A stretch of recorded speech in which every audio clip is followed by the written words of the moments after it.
Bonjour à tous et bienvenue pour les résultats de ce sondage que nous avons organisé avec Mayolek sur les notes des films de Noël de la liste que nous vous avons donnée. Ho ho ho! Salut à tous et joyeux Noël avec un jour de retard si tout se passe comme prévu en termes de montage.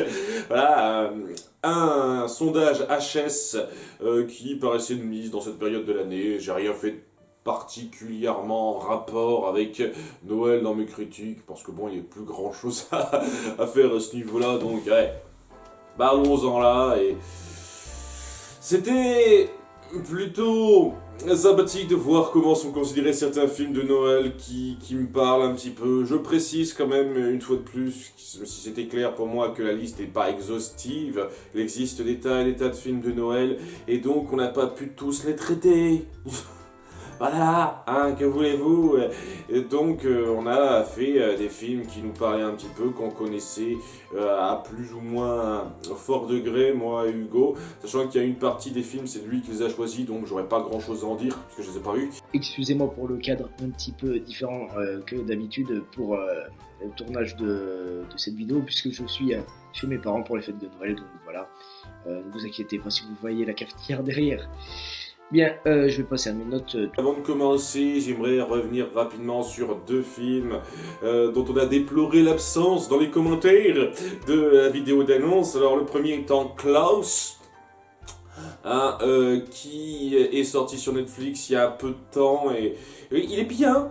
Je l'ai vu, il est bien, j'apprécie pas mal de choses, le côté émotionnel, la façon dont une ambiance très mesquine, pleine d'animosité se voit changer pour le mieux via de simples actions désintéressées et gentilles. Alors j'avoue que c'est assez joli ça, il y a pas mal de moments qui sont bons, les personnages sont réussis, c'est un film bien réussi, vraiment. Après, j'ai quelques petits problèmes avec des ficelles assez grossières et un peu évidentes, dont j'aurais aimé qu'on se passe. Dire le coup du menteur dévoilé à la fin, c'est un truc, durant tout le film, je me suis dit, allez, j'espère qu'ils vont pas le faire, ou alors s'ils le font, qu'ils résolvent ça vite, mais non, non, non, on fait le drame autour de ça, et c'était bien chiant et gavant. Et d'autres trucs qui sont un peu grossiers, ça vient aussi en partie du fait de vouloir à tout prix relier les éléments du folklore du Père Noël autour de ça. Ça m'a un petit peu gêné, je vous cache pas ce genre de détails. Mais c'est pas non plus un gros frein. C'est un film très plaisant qui se regarde beaucoup. Mais même si j'avais vu ce film avant de lancer cette liste, je l'aurais tout de même pas compté parce qu'il bénéficie du facteur ça vient de sortir. Donc tant que c'est frais dans la tête des gens, vont toujours avoir cette espèce de vision très exacerbée des qualités du film. C'est toujours comme ça que ça marche. Ou alors des défauts si le film n'est pas apprécié. Voilà, c'est toujours comme ça que ça marche avec ces films. Donc honnêtement, ce serait trop biaisé l'opinion des gens pour vraiment le compter. Voilà, donc même si je l'avais vu avant de lancer la liste, j'aurais pas compté dans cette liste de sondage. Je le dis tout de suite. Et ensuite, il y en a quelques-uns qui ont déploré l'absence de l'apprenti Père Noël et de sa suite, puisqu'il y a une suite. Et je vous dis tout de suite, j'ai pas vu ça. Voilà. Et ça vient en grande partie d'un truc que j'ai envie de rendre clair avant de lancer ces résultats. J'aime bien Noël, j'aime la fête, j'aime passer du temps avec ma famille, j'aime cette occasion-là, j'aime les messages de paix, d'amour, de tolérance, d'entraide que ça envoie, et j'apprécie qu'on fasse des films autour de ces messages, comment ils sont amenés, etc. Il y en a de très bons autour de ça. Vraiment, donc... Déjà, je suis pas un de ces vieux ronchons qui trouvent que Noël c'est juste une fête commerciale et que c'est super nia, etc. J'apprécie le sens des fêtes, voilà, le sens chaleureux des fêtes de Noël, même si bon, c'est un peu une excuse pour certaines choses. Ce jour-là, je comprends très bien que certains le perçoivent comme ça, hein. Mais voilà, j'apprécie ça et donc je suis pris dans pas mal de films de Noël à ce niveau-là. Par contre, je vais dire un truc, la mythologie du Père Noël en soi, j'en ai jamais eu grand chose à cirer. Parce que voilà, j'ai arrêté d'y croire à 6 ans au Père Noël, moi, et je m'en suis très bien porté. Par la suite, le Père Noël, c'est juste un conte qu'on fait pour amuser les tout-petits, pour leur faire croire à quelque chose de fantastique en cette période de l'année, et je vois pas de grand mal à ça, personnellement. Mais voilà, quoi, une fois qu'on a oublié ça, une fois qu'on a compris que c'était pour de faux, bah, on poursuit sa vie, et c'est juste une figure à la con comme ça, le Père Noël, quoi. Donc, ouais, le fait de créer toute une mythologie, de faire des tas de films qui se centrent sur son histoire, ce qu'il fait, etc., son atelier avec ses lutins, tout ça, j'en ai rien à branler. J'en ai rien à branler de cette mythologie, elle a rien de grandement intéressant à raconter. Alors le fait qu'on veuille se centrer à fond sur cette mythologie de temps en temps dans certains films, je vous cache pas que ça peut être pas mal. À nouveau, Klaus, j'ai bien aimé, mais c'est une approche très particulière. En toute honnêteté, Klaus, on aurait pu faire pas mal de choses sans passer par la case Père Noël, hein. Ça aurait pu être deux personnages totalement différents sans que ce soit en lien direct à ce point-là avec le Père Noël. Et pour moi, ça aurait été tout aussi efficace, Klaus. C'est pas les liens avec le personnage du Père Noël qui rendent ça particulièrement puissant, ce film, je trouve. Hein, c'est plus l'ambiance, le ton et le message que ça veut faire passer. C'est ça qui fait que ce film marche. Voilà, la mythologie du Père Noël n'est pas super intéressante pour moi, donc ouais, l'apprenti Père Noël, un gamin qui devient l'apprenti du Père Noël, je vois pas en quoi c'est particulièrement saisissant sur le principe, c'est pour ça que j'ai pas suivi. Et il y a beaucoup de films comme ça qui sont du même acabit que j'ai pas suivi en détail parce que bon, la mythologie du Père Noël, je m'en bats un petit peu les couilles. Voilà, c'est dit.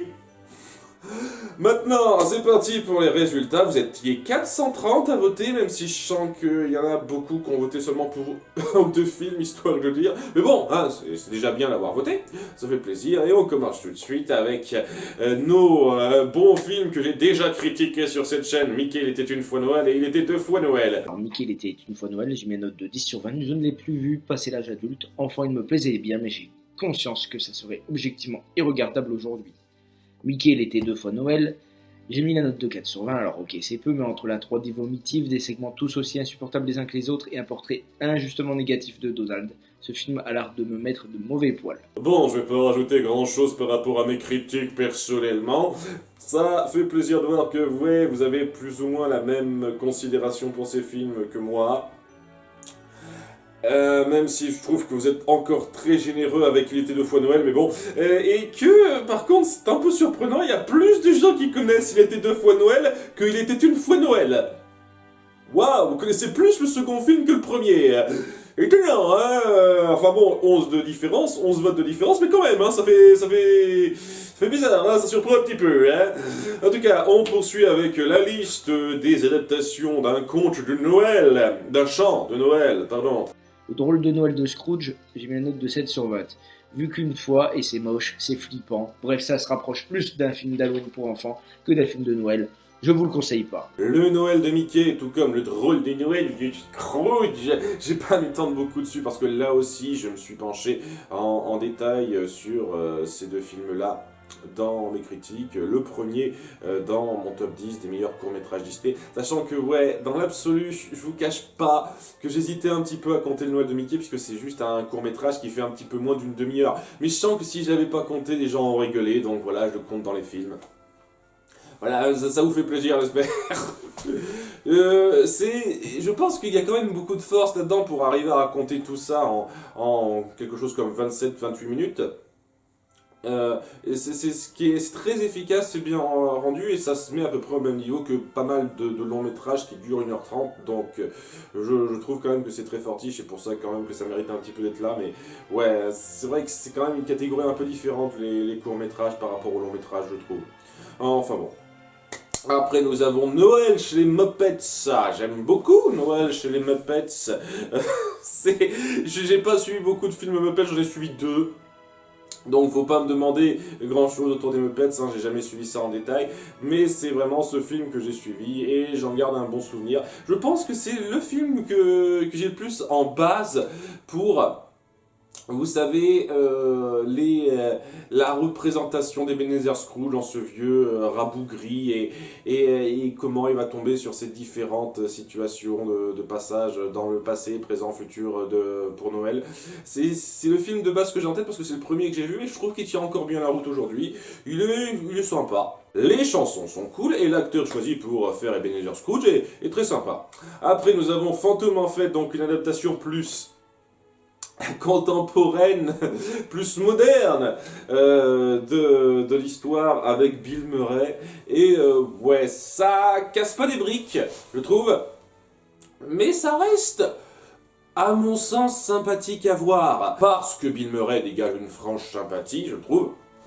Donc voilà, ça se regarde un peu, hein, même si bon, c'est pas non plus la meilleure adaptation qui soit. Et ça me gêne un petit peu parce qu'il y avait vraiment moyen, de retranscrire ce conte-là dans un cadre plus moderne de notre époque contemporaine. Mais je suis jamais tombé sur un film qui fait ça vraiment de façon extra.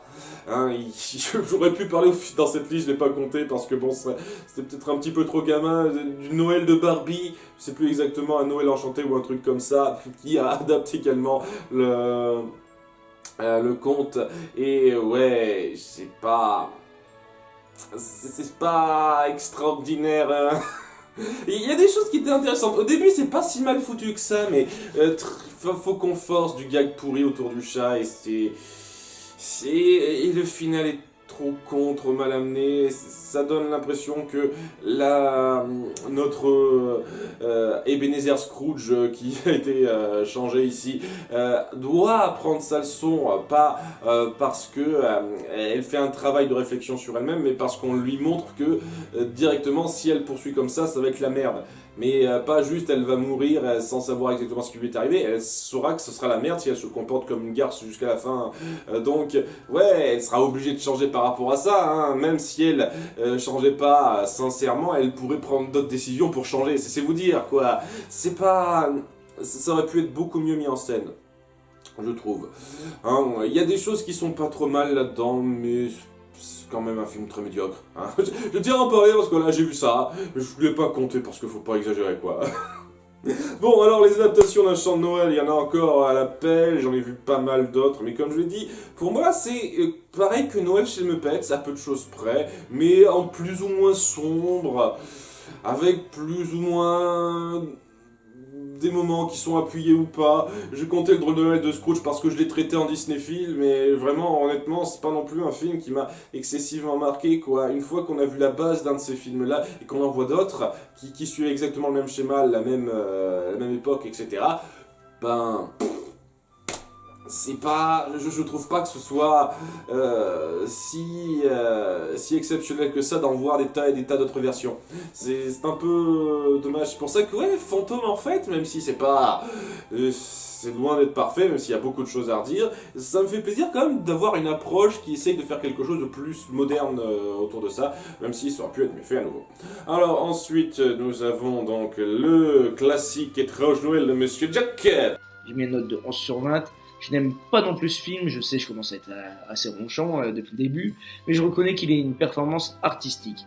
Malgré tout, je n'ai jamais été pris dans les univers de Tim Burton, et ce film, c'est pour moi l'un de ceux qui le résume le mieux, même s'il n'a fait que le scénario et pas la réalisation de ce dessin animé. J'en ai déjà parlé à quelques reprises, sympathique, très sympathique en termes d'ambiance et de chansons. Une fois qu'on passe outre ça et qu'on se penche sur l'histoire et le développement de personnages, c'est très plat et ça raconte pas grand chose en fait. Donc ouais, j'arrive à apprécier un petit peu ce film, par son ambiance et sa musique, mais en dehors de ça, je vous cache pas que l'évolution de Jack est pas intéressante. Ça fait gamin qui fait sa petite crise et qui à la fin se dit ah oui au fait faut que je nettoie un tout petit peu ma merde, même s'il le fait pas entièrement. Donc ouais, c'est pas... Je trouve pas ça particulièrement prenant, et étant donné que Jack en ressort pas comme quelqu'un de super sympathique, il en sort légèrement antipathique je trouve, ben ouais, ça aide pas à appuyer le film, personnellement. Donc ça c'est pas aussi génial que pour d'autres, hein, chez moi. Voilà, c'est histoire de dire. Après, nous avons donc, dans un genre totalement différent, le Père Noël est une ordure. Le Père Noël est une ordure, j'ai mis une note de 13 sur 20, alors c'est une bonne comédie française, moins bonne que d'autres certes, mais elle fait toujours sourire. Bon, je pense que ma note est pondérée par le fait qu'il y a un léger effet gavage avec ce film qui doit être l'un des plus rediffusés à la télévision française. Après peut-être La Grande Vadrouille. Sympa. Après, je vous cache pas que je préfère la pièce de théâtre. Voilà, hein, j'ai vu la pièce de théâtre, c'est plus taillé pour être joué sur scène ce truc-là que pour être fait en film. Il y a d'autres cas comme ça, comme Ma femme s'appelle Maurice par exemple. Voilà, je n'ai pas détesté le film, mais honnêtement, je préfère la pièce de théâtre. C'est le cas avec Le Père Noël est une ordure, il y a pas mal de choses qui sont rajoutées après, notamment, bon, je suis désolé hein, pour ceux qui ne connaissent pas, mais il y a un moment donné, il y a un cadavre qui se fait découper et on doit se débarrasser des morceaux de corps.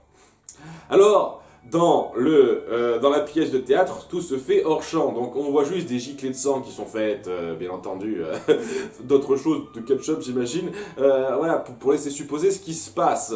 Là, on montre, bon, pas le découpage réellement, mais on montre les morceaux qui sont emballés quelque part, et il faut qu'on passe du temps autour de ça, et je sais pas, ça gâche un petit peu l'effet comique, ce genre de choses. Par exemple, hein, c'est histoire de dire ça. Il y a pas mal de trucs qui sont rajoutés qui gâchent un peu l'effet comique parce que justement, on les appuie plus dans la mise en scène sur plusieurs endroits, etc. Et voilà, la richesse de plus qu'apporte un film en termes de décor, en termes de mise en scène, que ne peut pas se permettre une pièce de théâtre, plombe un petit peu l'effet comique de la chose, je trouve. Hein, et c'est pour ça que c'est plus percutant en pièce de théâtre. Personnellement, hein, si ça se trouve, vous pensez différemment, n'hésitez pas à dire pourquoi. Mais bon, ça reste quand même une bonne petite comédie, pas la meilleure qui soit, mais qui se regarde bien. Après, nous avons Les Mamans, j'ai raté l'avion. Et waouh, je suis vachement surpris de voir la différence de vote. Ok, il me semblait que le second film était quand même à peu de choses près aussi connu que le premier, mais apparemment non. Hein, une grosse différence, un peu moins de la moitié de gens qui ont vu Maman, j'ai raté l'avion ont vu Maman, j'ai encore raté l'avion. Waouh. Waouh!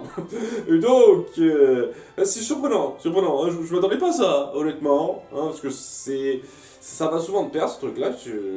La plupart des gens que je connais qui parlent un petit peu du Maman j'ai raté l'avion connaissent Maman j'ai encore raté l'avion, quoi. Et vraiment, comme je dis, la plus grosse surprise en termes de nombre de votes de cette liste. Maman j'ai raté l'avion, j'ai mis une note de 10 sur 20, un film qui me plaît, et qui me plaisait du moins quand j'étais enfant, mais je le trouve assez difficilement regardable aujourd'hui. Le speech de base est sympa, mais je trouve que la réalisation est beaucoup trop gaguesque par moment. Maman, j'ai raté l'avion 2, j'ai mis la note de 7 sur 20. J'ai peu de souvenirs de ce film que j'ai déjà vu. En fait, je m'en souviens aujourd'hui juste pour le caméo qui paraît aujourd'hui totalement what the fuck, le caméo bien entendu de Donald Trump. En tout cas, en ce qui me concerne, j'en ai déjà parlé rapidement dans mon top 10-15 des films que tout le monde déteste, mais pas moi, hein, pour parler du troisième opus, Maman, je m'occupe des méchants, en disant que oui, j'aime ces films, je les trouve pas sensationnels, mais voilà, je les apprécie, je trouve que le premier film est pas mal, le côté garçon qui se protège du méchant avec des pièges de façon créative, c'est assez marrant, j'avoue que ça passe bien, l'aspect esprit des fêtes avec le voisin qui est présent, c'était pas si mal que ça, mais ça aurait pu être mieux mis en scène, mieux installé. Et ouais, quoi, la famille de Kevin, même Kevin en soi, je trouve pas ces personnages intéressants. Je trouve que c'est un peu presque des stéréotypes sur le principe, et ouais, ils me parlent pas plus que ça. Donc c'est plus les situations et quelques petits trucs à côté qui me plaisent vraiment là-dedans. Et c'est plus ou moins pareil pour le second film, où il y a quand même plus de problèmes. Oui, alors je comprends aisément la différence de notes tout de même, hein, parce que, ouais, même si j'apprécie encore un petit peu celui-là, je trouve correct, je peux pas dire une seule seconde que c'est au même niveau que le premier, faut pas exagérer, quoi, une fois qu'on se penche sur le scénario qui fait extraordinairement forcé. Je veux dire, autant dans le premier film, c'était amené de façon tout à fait compréhensible. les événements, à 2-3 petits détails près. Là, normalement, j'ai encore raté l'avion. C'est une succession de coïncidences assez foireuses et aussi de comportements irresponsables de la part de quasiment tout le monde, surtout Kevin qui pense pas une seule seconde à, je sais pas, à appeler ses parents là où il se trouve. Il est censé un peu savoir ce qui se passe, il prévient pas la police, il appelle pas ses parents. Genre dans le second film, qu'est-ce qui branle quoi? T'es tout seul, ta famille est pas avec toi, bah, tu t'en fous royalement. C'est très sympa là, c'est vraiment très sympa de sa part. Et ouais quoi, c'est pour forcer la mise en scène, la mise en place. Aussi le fait qu'ils croisent comme par hasard les deux braqueurs de la dernière fois, c'est quand même la grosse coïncidence, un peu foutage de gueule. Mais malgré tout, il y a toujours l'humour qui me plaît bien et les situations très cocasses, des pièges à la fin, etc. qui font que j'arrive quand même à apprécier ça, vraiment. Après, nous avons donc un classique d'horreur de Noël avec Gremlins. J'ai mis de 14 sur 20, ça a vieilli, ça n'en demeure pas moins culte, selon moi. Les Mogwai sont encore mignons, même si la technologie a pris un coup de vieux, et l'histoire reste relativement prenante. J'ai pas compté Gremlins 2 parce qu'il me semble que c'est pas Noël lors de Gremlins 2. En tout cas, je sais pas, dans Gremlins, on sent qu'il y a quand même une situation, un cadre des fêtes. Là, je l'ai pas ressenti du tout dans Gremlins 2, donc c'est peut-être pour ça, mais si ça se trouve, ça se passe à Noël, Gremlins 2. C'est histoire de dire, hein. Enfin bon, Gremlins, ça se passe à Noël, et on va suivre un petit Mogwai qui amènera des tonnes de problèmes.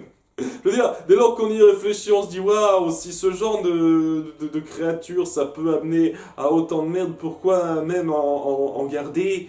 Pourquoi même le confier à quelqu'un? Tu vois, ah ouais, fais attention, il peut se passer des trucs graves avec cette créature. Je te connais depuis à peine 5 minutes, mon petit, mais je te la donne quand même. Wouh, elle est un petit peu irresponsable, le mec qui vivant. Mais bon, une fois qu'on a un petit peu, qu'on prend plus trop en compte ces petites considérations-là, c'est très bon. C'est très bon, c'est un mélange assez bien fichu entre l'horreur et un petit peu le comique. C'est vraiment de l'horreur comédie là-dedans, hein, même dans le premier film, où on joue quand même sur l'horreur. Hein. L'horreur est présente et elle marche bien. Le mélange se fait très bien. Et oui, Gizmo est super trognon et ça fait plaisir sur ça. C'est un film bien fichu et je me le regarde régulièrement dans les périodes des fêtes. Ensuite, nous avons le Pôle Express. Je n'ai pas grand chose à en dire que ce que j'ai déjà dit en intro. Je m'en fous un peu de la mythologie du Père Noël, et ce qu'on va suivre c'est un gamin qui veut arriver à l'atelier du Père Noël, donc ça se regarde sans plus pour moi. Tous ces endroits à visiter, histoire de montrer la grandeur de la chose, c'est bien fichu visuellement, mais je m'en bats un petit peu les couilles en fait. Waouh, incroyable, on développe pas du tout la mythologie du Père Noël, tout ce qu'on fait c'est vraiment juste montrer visuellement la grandeur de ce que devrait être cet atelier. Voilà, et si ça vous émerveille, tant mieux pour vous, moi je m'en fous un petit peu. Après, voilà, les personnages, ça va. L'action est un petit peu forcée sur les bords, mais se suit, ça se regarde un petit peu, mais c'est pas un film qui m'a grandement marqué, tout simplement parce que le Père Noël, moi je m'en bats un petit peu les couilles une fois de plus.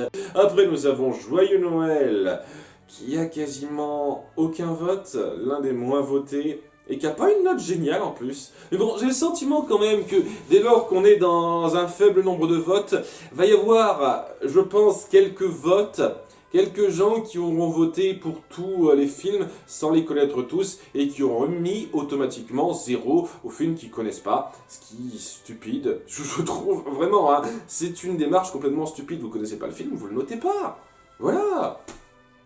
Tant pis s'il y a encore moins de notes de votes que 65, mais bon quoi, c'est ça qui me gêne un petit peu quoi. Mais bon voilà, 11,59 pour Joyeux Noël, alors que c'est une histoire vraie, plutôt bien retranscrite dans ses tranchées durant la Première Guerre mondiale où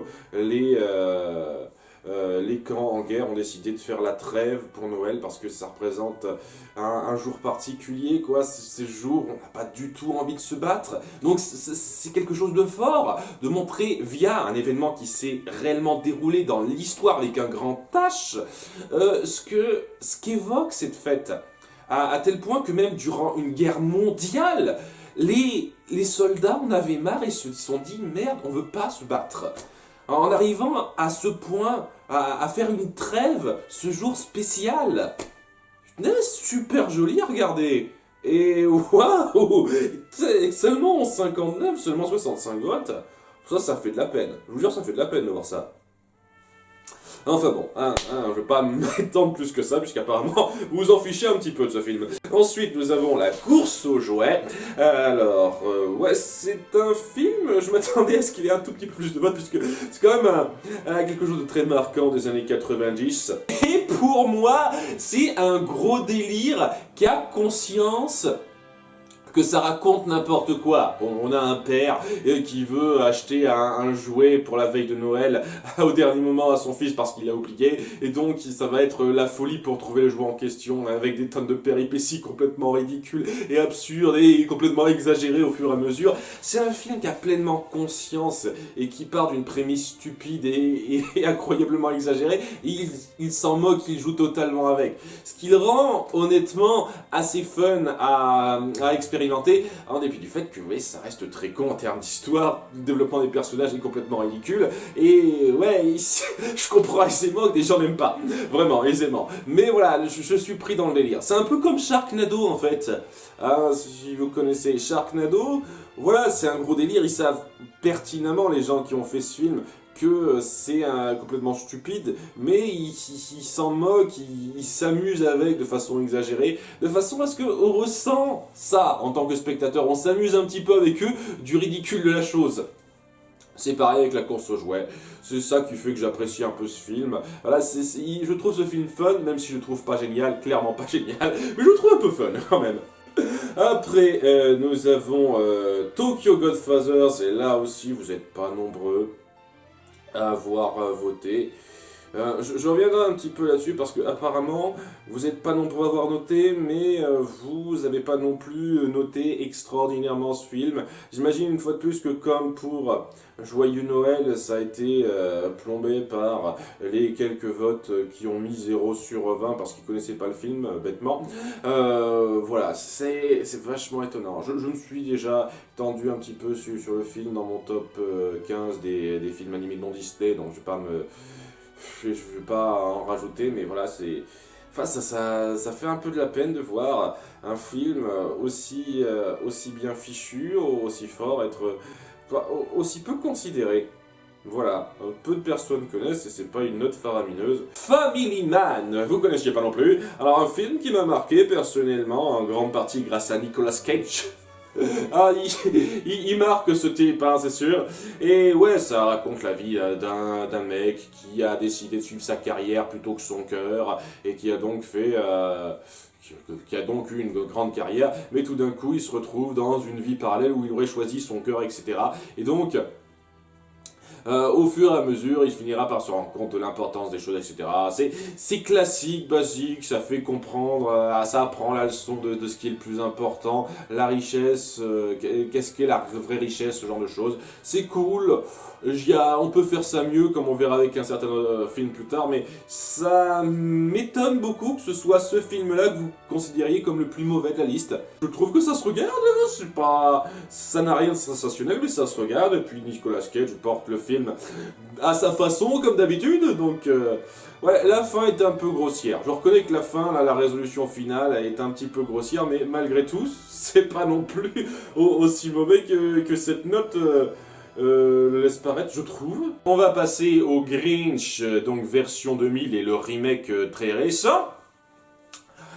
Je n'ai vu que le film de 2000, hein. Si j'ai compté le remake, c'est pour faire une espèce de comparatif, une petite comparaison entre ce que les gens pensent du film original et du remake. J'ai fait pareil pour ce qui va suivre juste après. Et voilà, j'ai vu le film de 2000, moyen, pour moi, moyen.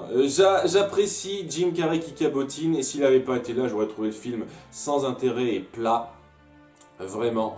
Mais voilà, Jim Carrey qui cabotine, arrive à plusieurs moments à me faire rire, et c'est ça qui parvient à rattraper le truc. Mais voilà, le Grinch, je trouve sincèrement que c'est un conte qui, au départ, a été pensé pour être court, durer 20-25 minutes, comme ça se voulait dans le court-métrage. ça me paraît beaucoup plus de mise. Le fait de vouloir à tout prix s'étendre sur le passé du Grinch, pourquoi ci, pourquoi ça, le délire des fêtes, etc. C'est superflu et pas particulièrement prenant.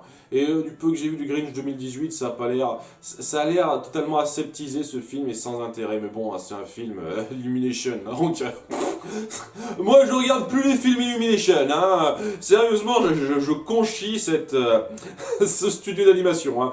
Donc voilà, apparemment, même si vous connaissez moins le Grinch de 2018, puisqu'il y a eu moins de votes, vous le préférez globalement. Voilà, il y a une moyenne de 12 pour le Grinch 2018, et on n'atteint même pas cette moyenne pour Tokyo Godfathers et Joyeux Noël, quoi. Je sais que c'est vraiment une question de goût, mais ça me sidère un peu de voir ça quand même, personnellement.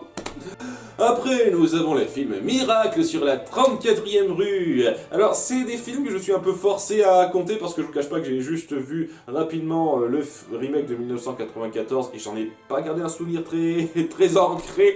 Je me souviens que ça se regardait sans plus. Il y avait cette ambiance des fêtes avec ce mec qui pense être le Père Noël. Et qui a du succès auprès des enfants, c'est mignonnet, mais ça n'a pas non plus une portée très très forte chez moi.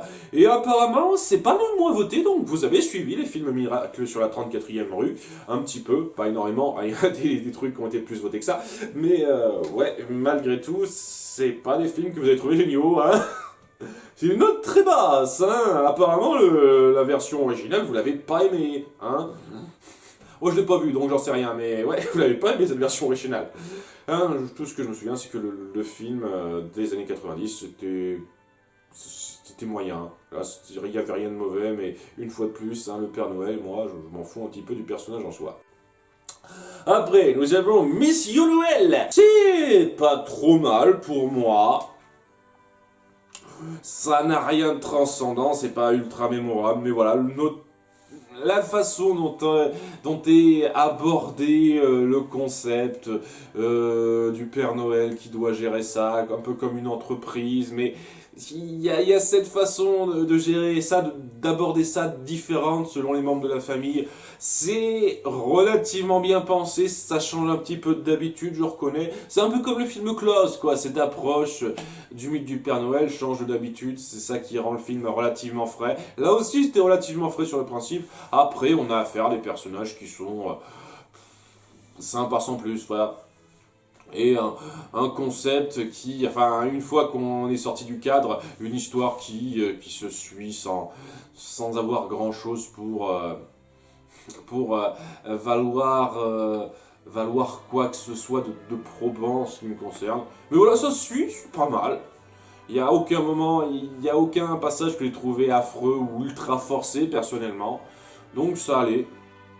Mais bon, hein, c'est pas ce que j'appellerais un film sensationnel. De même que Elf. Elf, j'ai mis une note de 5 sur 20. Mon Dieu, ça doit faire partie des films les plus bêtes, les plus idiots que j'ai vus de ma vie. Sérieusement, le personnage central est nunuche au possible. Je le mettrais peut-être même dans mon top 10 des pires personnages de film. Hein. Clairement, il est horripilant. Ce film est à zapper absolument. J'arrive à apprécier vaguement ce film de la même façon que j'arrive à apprécier La Ferme se rebelle, vous voyez. C'est-à-dire qu'il y a énormément de conneries, mais il y a des moments de délire, il y a des passages que j'ai trouvé fun, autour de Will Ferrell par exemple, que je peux pas nier, ce qui fait que si je fais l'équilibre, ça fait pile poil la moyenne, 10 sur 20, en ce qui me concerne. Le sapin à les poules, un titre français de merde, parce que c'est pas du tout ça. Un autre film écrit par John Hughes dans cette liste, c'est un peu pour ça que je l'ai compté, parce que j'en ai un souvenir assez vague, mais dans mes souvenirs, il était quand même plutôt sympa. C'est une comédie où on prépare les fêtes de Noël et il y a des tonnes de merde qui arrivent, ce genre de situation un peu catastrophe, etc., où ça peut être très cool. Ça me rappelle, c'est le genre de choses que j'aime beaucoup, par exemple dans la série La pire semaine de ma vie. Je parle de la première, partie de la série, la seconde partie du mal. Mais voilà, quoi, c'est ce genre de truc, quoi. C'est quelqu'un qui veut fêter, qui veut préparer quelque chose, il y a des tonnes de crasse qui arrivent, vraiment la malchance, les quiproquos, les situations que ça engendre, c'est plutôt drôle. Je suis surpris que ce soit ce film-là le moins bien noté. Ah oui, enfin, je me suis pas rendu compte, mais c'est encore moins bien noté que Family Man de 0,04 points. La micro-différence, mais voilà. Apparemment, vous n'êtes pas particulièrement fan de John Hughes sur cette chaîne, ou alors vous en foutez royalement. Mais j'en sais rien, avec 90 votes quand même, ça devrait un tout petit peu moins souffrir des quelques votes automatiques zéro quand même, ce truc. Mais apparemment, je sais pas, qu'est-ce que c'est le titre? Vous avez lu le titre, ça a l'air d'être une bonne grosse merde et vous avez mis automatiquement zéro? Je sais pas, c'est surprenant. Ne m'attendez pas à ce que ce film-là soit le moins bien noté. Bon, autant Family Man, je comprends que ce soit pas bien perçu, parce que bon, c'est un peu niais sur les bords, hein, mais le sapin et les boules, quand même, c'est une comédie acceptable. Hein, ça m'a pas non plus... je vais pas garder un souvenir impérissable, mais de ce que je m'en souviens, c'était quand même plutôt marrant et pas si mal que ça. C'est étonnant. Voilà, étonnant. Bon, après, nous avons la saga Super Noël, Hyper Noël. Il y a eu un troisième film que j'ai pas vu du tout, et je connais même pas, quoi. Enfin, je connais juste de la critique, du Nostalgia Critique qu'il a sorti récemment. Ouais, j'en ai pas grand-chose, j'aurais pas grand-chose à en dire. Voilà, Super Noël, je me souviens avoir vu ça, donc c'est à nouveau, on revient sur la mythologie du Père Noël, et vous savez ce que j'en pense maintenant. Après, ça se regarde. Tim Allen est suffisamment sympathique pour porter le film, ça va. Voilà, c'est un bon petit moment. Hyper Noël, j'en ai pas vraiment grand souvenir, puisque j'ai surtout regardé des petites bribes du truc, sans me faire une idée, avec notamment le robot Père Noël, tout ça, donc j'ai pas vraiment d'idée. Précis sur ce truc, j'ai pas d'avis précis qui s'est formé sur ce film, à part que, ouais, ça a pas l'air sans sas. Ça a pas l'air sans sas, mais bon, j'ai pas vraiment d'avis précis. Et apparemment, les gens déjà connaissent moins et ont moins apprécié ce film, clairement, puisque le Super Noël, il a plus de la moyenne, Hyper Noël a moins de la moyenne. Après, nous avons donc le grand classique d'action Die Hard. Die Hard, j'ai mis la note de 9 sur 20, c'est un film d'action assez bateau, il en existe un paquet comme ça. C'est vraiment pas terrible à mes yeux et je trouve ce film largement surestimé. Je suis déjà pas un grand fan de films d'action. Et celui-là, je ne trouve pas qu'il fasse partie des bons films d'action. Ah, c'est librement un film de Noël. Mais bon, ça se passe à Noël. Il y a certains thèmes, certaines décorations qui s'affichent. Je trouve qu'il y a suffisamment d'ambiance Noël, un tout petit peu, si et là, même un peu, c'est même un peu satirisé à certains moments, pour que ce soit considéré comme un film de Noël, personnellement. Mais vaguement, hein, mais un film de Noël quand même. En tout cas, ouais, j'adore ça, c'est mon film d'action préféré. C'est ce film qui m'a fait considérer Bruce Willis comme mon acteur fétiche pendant très longtemps. Vraiment. À partir de ce film, j'ai adoré Bruce Willis et après je l'ai suivi dans énormément de films et à chaque fois je l'adorais. Et je sais pas, je pourrais pas vous dire avec précision pourquoi je suis autant happé par ce film, parce que oui, ça reste un film d'action qui est pas non plus ultra poussé en termes de scénario, mais je trouve que la façon dont on met en scène les choses, dont on joue sur le comportement de nos personnages dans ces situations et leurs relations, leurs discussions, je trouve que c'est super bien rendu. Et quand on sait que ça aura engendré tout un tas de films qui essayent de recopier un petit peu cette sensation Die Hard, même les suites Die Hard, qui, s'en sont bien sortis pour les opus 2 et 3, vraiment, mais qui n'ont pas non plus atteint, je trouve, la grandeur de ce film-là. Quand on voit le nombre de films qu'on essaie de recopier ça, c'est qu'il vaut quelque chose, ce film. Hein. C'est un film... qui a su poser sa marque d'une façon indélébile personnellement et pour moi ça vient en grande partie de la façon dont sont gérés nos personnages, leur comportement, leurs réactions, parce que ça sait être très drôle avec de bonnes répliques, de petites mises en place sur les actions de certains personnages, sur certains objets qui sont pas sensationnels en soi, mais c'est du bon setup payoff bien rendu, et nos personnages aussi agissent intelligemment, que ce soit notre héros qui fonce pas dans le tas bêtement comme ont tendance à le faire certains héros de films d'action des années 90, à la Schwarzenegger et autres, Steven Seagal surtout, c'est un peu son truc. John McClane dans ce film doit faire avec les moyens du bord en essayant d'être le plus intelligent possible dans son approche. Et il y a énormément de moments que j'ai trouvé très bons à ce niveau-là. Et pareil pour nos méchants qui sont marquants aussi, parce qu'on essaye de pas en faire bêtement des gros méchants pas beaux qui attendent leur récompense, etc. On essaye de leur donner une personnalité et de rendre légèrement identifiable leur quête. Même si leur quête est assez simple, mais voilà, elle est bien rendue. Et ouais, il y a énormément de moments que j'ai trouvé bien pensés, une tonne de détails qui sont super bien fichus. Ne serait-ce que le coup des pieds nus. Vraiment, ça a l'air de rien, mais le fait que notre héros se balade pieds nus durant la quasi-totalité du film, eh ben, on joue dessus, on met en place des choses, que ce soit pour la comédie ou pour autre chose, hein, pour les conséquences qui vont avec. Il y a énormément de choses qui sont fortes là-dedans. Et il y a un détail qui fait que ce film a vraiment su se démarquer de la quasi-totalité des autres films d'action de ce genre-là, c'est que à la fin, putain, on voit à quel point notre héros a morflé après tout ce qu'il a traversé. Voilà, alors que très souvent, il est quasiment frais comme un gardon, le héros de film d'action des années 90 typique, à la Schwarzenegger, etc., avec juste quelques petites gouttes de sueur, et il est toujours genre, j'ai une petite tache de sang comme ça, histoire de dire, c'est juste pour décorer. Là, on sent putain qu'il a morflé à la fin, quoi. Que ce qu'il a vécu, putain, ça l'a marqué, et qu'il ferait pas ça tous les jours. Voilà, tous ces détails font que j'adore ce film, et que c'est mon film d'action préféré.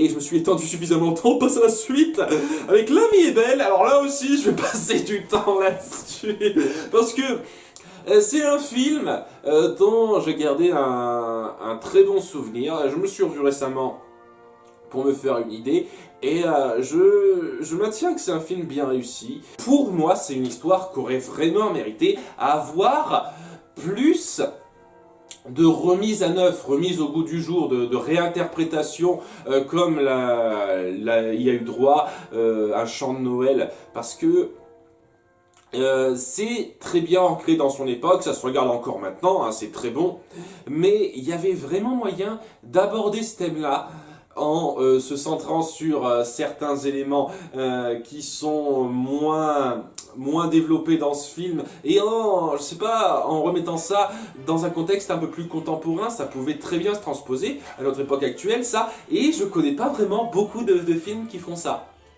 Parce que bon, j'en sais rien, peut-être parce que c'est pas un livre à la base, c'est un film original qui a été adapté en bouquin après ce que j'ai suivi.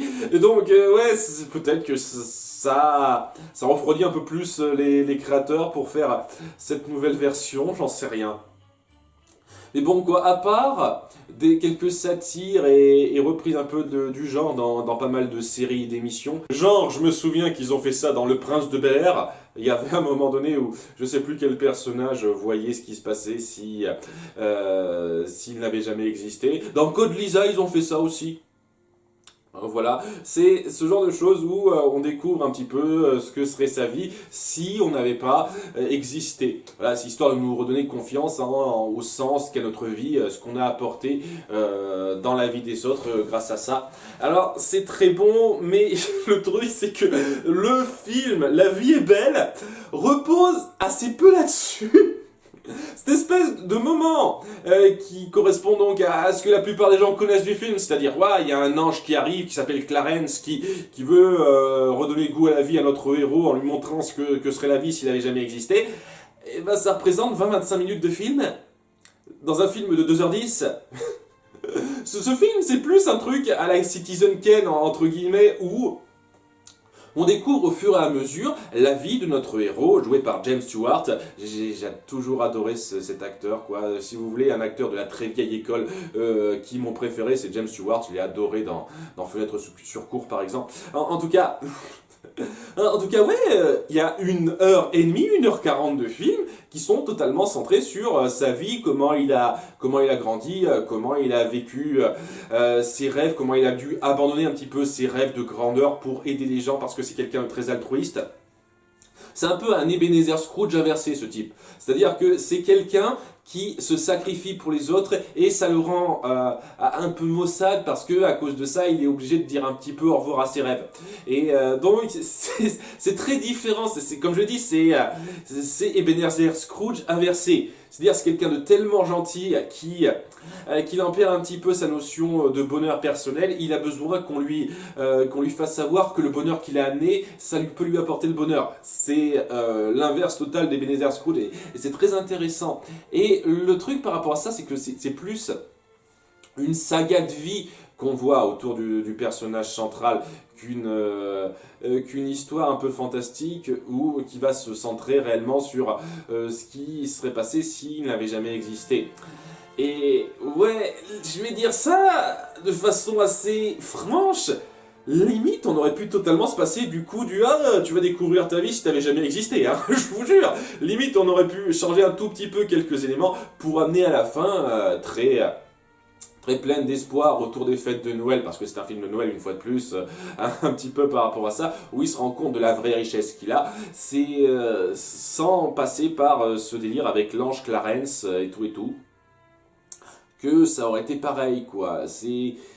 Même si bon, ça apporte quand même pas mal de bons moments, hein, ce moment où il découvre sa vie s'il n'avait pas jamais existé, mais c'est pas aussi fort que ça pourrait l'être. C'est pour ça que c'est un truc, c'est le genre de film qui mériterait clairement un remake qui se centrerait peut-être davantage sur ses conséquences de ce qui serait passé s'il n'existait pas et qui pourrait se passer à l'époque moderne, mais à ma connaissance en tout cas, ça n'existe pas trop ça.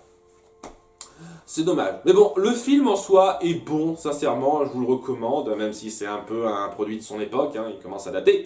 Mais c'est quand même bien fichu et je vous le recommande vraiment. Hein, si vous n'êtes pas bloqué par les vieux films, ça vaut le coup d'œil.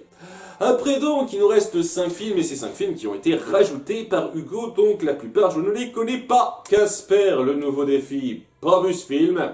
Je connais Casper juste via quelques cartoons et le premier film en live action qui a été fait sur lui, j'ai trouvé correct sans plus.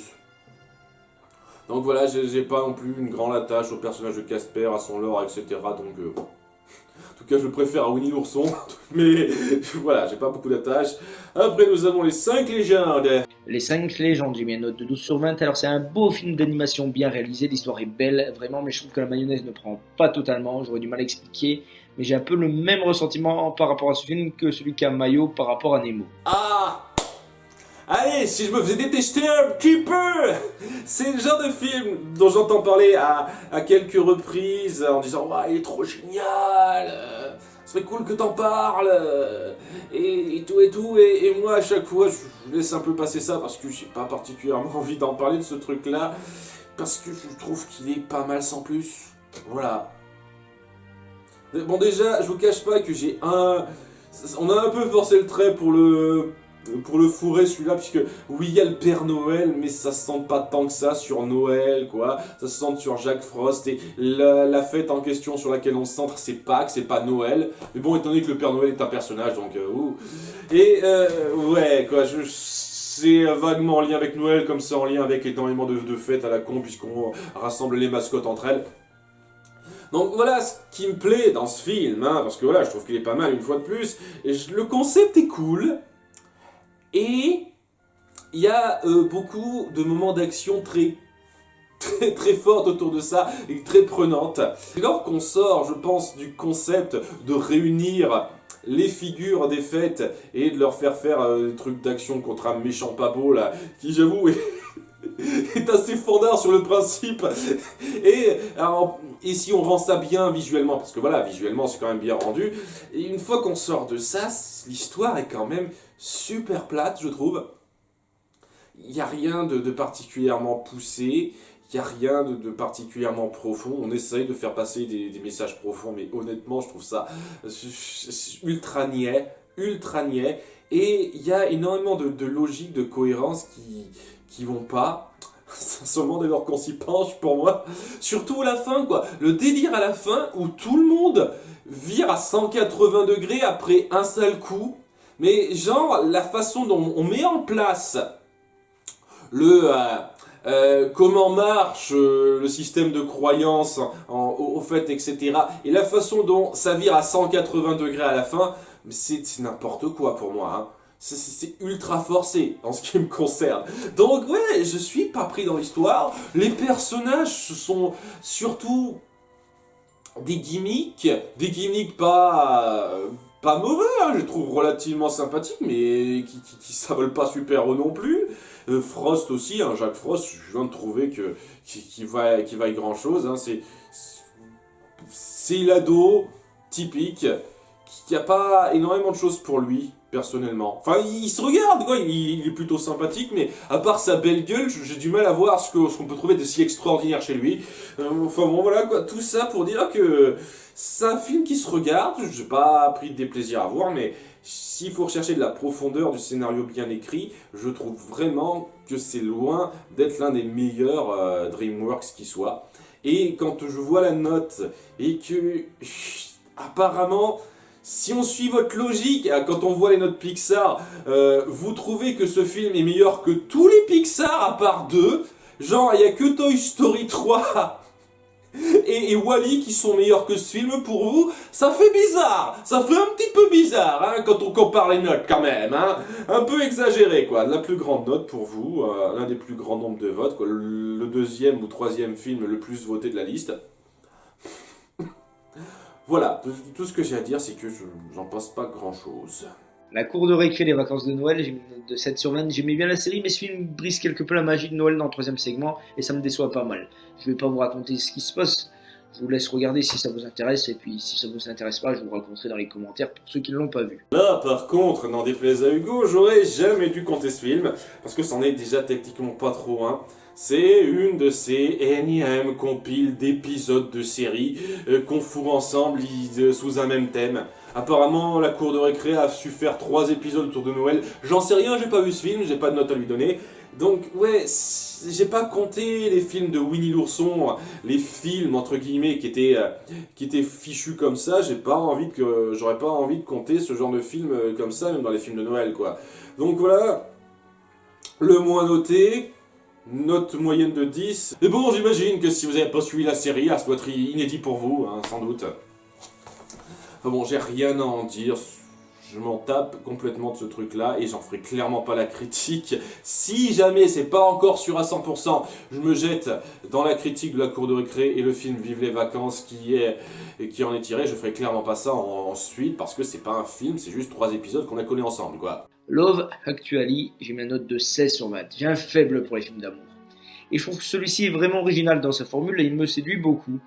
Et puis en parlant de séduction, tout à fait entre nous, l'actrice qui joue Nathalie ne me laisse pas totalement insensible. Là non plus, pas vu le film. Je vous cache pas que depuis pas mal de temps, je suis plus trop les comédies romantiques. Peut-être un jour. Et enfin, pour terminer, Ted. Ted, enfin, j'ai mis la note de 2 sur 20. Oui, 2 sur 20, j'exècre ce genre de film qui se veut trash, mais qui n'est que vulgaire et racoleur. Je veux pas jouer les sacs ni touche, mais ce film passe son temps à faire de l'humour cradingue et à parler de sexe à un point où ça me met franchement mal à l'aise. Voilà, les films du style Ted, American Pie, c'est vraiment pas des films que j'apprécie, c'est vraiment des films qui, moi, me mettent mal à l'aise. Je sais pas vous. Après, je peux comprendre qu'on aime ce genre d'humour, hein, mais clairement, moi, la vulgarité ne me fait pas rire. Ou alors, elle peut me faire rire s'il y a autre chose à côté, quoi. Mais dans Ted, ce n'est pas le cas. Pas vu non plus. Et honnêtement, les bandes annonces me suffisent pour me dire que ça va très certainement pas être mon truc, hein. C'est ce genre de choses dont j'en ai un peu rien à cirer, quoi. Une peluche entre dans la vie de quelqu'un, qu'est-ce que j'en ai à branler, quoi. C'est un concept que je trouve sans intérêt, donc pourquoi j'irai voir cette merde. Voilà, c'est dit. J'espère que ça vous a plu. Je vous souhaite de très agréables vacances de Noël. Profitez des fêtes en famille et puis de Nouvel An peut-être aussi entre amis. Voilà, on se retrouve en 2020 pour à nouveau 12 nouveaux sondages. Hein. Je suis désolé pour les films de Noël que j'aurais oubliés. Je vous cache pas une fois de plus que je suis loin de tout connaître. Donc, Merci d'avoir suivi, je vous souhaite à tous de joyeuses fêtes, à très bientôt pour l'année 2020 et tout ce qui va sortir, à toutes les nouveautés, toutes les vidéos qui sortiront. Normalement les sondages sont encore prévus pour durer au moins un an, rassurez-vous, pour ceux qui auraient un peu peur de ça, normalement on a encore de quoi tenir au moins un an. À très bientôt pour de futures vidéos, au revoir.